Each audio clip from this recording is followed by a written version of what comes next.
Let's head around the Inside Politics table, ask our great reporters to share a little something from their notebooks. Molly Ball. I've got a little exclusive preview of Hillary Clinton's speech this week. She's going to give a speech on the economy on Wednesday in Raleigh, North Carolina.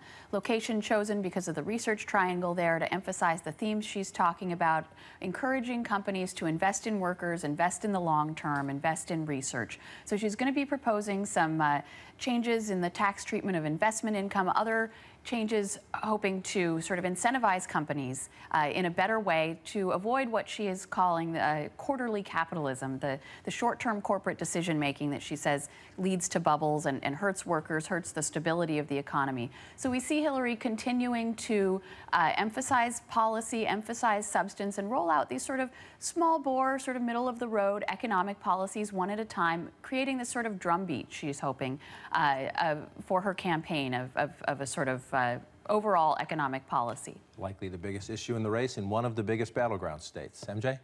So one more sign that Donald Trump is running an atypical campaign, not that we really needed another one. I've been hearing from local party officials in Iowa, South Carolina, and New Hampshire that they have not gotten the obligatory phone calls, the requests for meetings from Donald Trump, even though they've been obviously in constant touch with a lot of the other candidates in the field.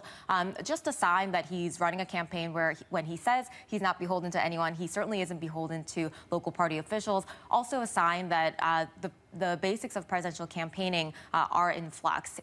Trump is someone who is a national phenomenon, and he can go directly to the voters. He doesn't need to be courting party officials to help him reach them. Sometimes, though, if you don't kiss the ring, they find some way to poke you back. We'll see how that works out. Ed? John, another big speech this week. Jeb Bush in Tallahassee on Monday to talk about how he would take on Mount Washington.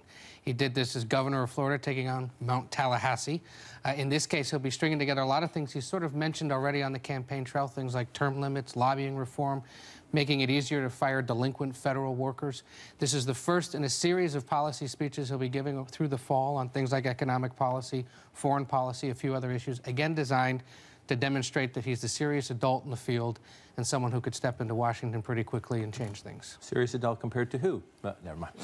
Jackie? Speaking of Donald Trump, Donald Trump, you can debate whether or not he should be included in the Republican debate, but he already is making an impact in the way candidates are preparing. Several candidates are preparing for how they're going to deal with Trump when he's on that stage, if he puts them down, without trying to go to his level. So responding without, blowing themselves up, because he is a walking, talking landmine. And while he might not be president, he could take out someone who might have a better chance. So you don't think they'll call him stupid back or something like that? I'll close with a somewhat related note. David Letterman, now in retirement, but there will be a much debated top 10 list over the next 16 days. August 4th is the cutoff date for that first presidential debate Jackie just talked about. Now, the host, Fox News, says the top 10 Republican candidates will get invites, meaning 6 or 7 others won't make the cut. Here's a look at the rankings at the moment. You see Ted Cruz and Mike Huckabee, they're at 5%. They would be number 7 and 8, making the cut at the moment. 2012 candidates Rick Santorum and Rick Perry, well, they're among those right on the bubble. They may or they may not make the cut.